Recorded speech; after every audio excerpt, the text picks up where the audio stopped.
CPM party తరపు నుంచి ప్రధానంగా ఇక్కడ ఉన్నటువంటి షటర్లను వేలంపాట వేయకుండా ఇక్కడ ఈ ప్రాంతంలో నివసించే వారికి ఆ యొక్క షటర్లను కేటాయించాలి, కిరాయికి ఇవ్వాలి అనేది మేము సిపిఎం పార్టీగా డిమాండ్ చేయడం అనేది జరుగుతుంది. ఇది మొదటి డిమాండ్. రెండవది ఏంటి అని అంటే సుమారుగా మా పార్టీ చెప్పినట్టుగానే ఒక 100 కోట్ల రూపాయలు కేటాయించి వీరి యొక్క అన్ని అవసరాలకు సంబంధించి అందులో ప్రత్యేకంగా ఖర్చు పెట్టాలి అనేది. ఇప్పుడు ఈ వెంకటాపురంలోనే చూస్తే ఒక లిఫ్ట్ పనిచేస్తుంది, ఒక లిఫ్ట్ పనిచేయట్లేదు.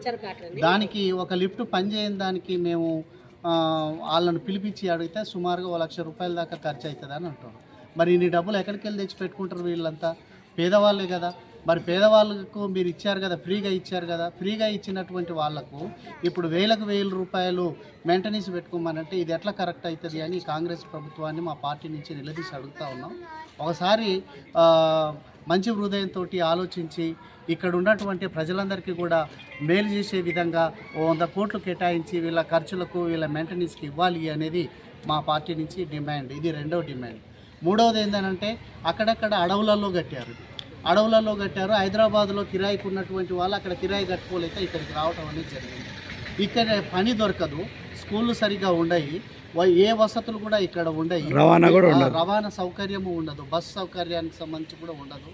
వెంకటాపురంలో ప్రధానమైనటువంటి సమస్య బస్ సమస్య కూడా ఉండదు. ఈ నుంచి 3 కిలోమీటర్లు ఇడికెళ్ళి రోడ్డు మీదకి పోవాలంటే ఒక ఆటోలో వెళ్తే 25 రూపాయల కిరాయి, రానుకోని 50 రూపాయలు ఒక మనిషికి. ఒక ఇంట్లో 4 ఉంటే 4×5 200 రూపాయలు ఒక ఇంట్లో ఖర్చు అవుతుంది పర్ డే.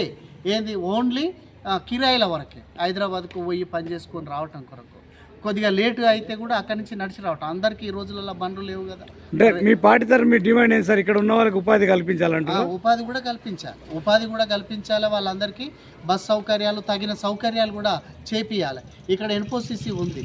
ఎన్పోసిసిలో స్థానికులను ఒక పర్సెంటేజ్, ఒక 20% మా స్థానికులను తీసుకోవాలి. అందులో అది తప్పే ఉంది.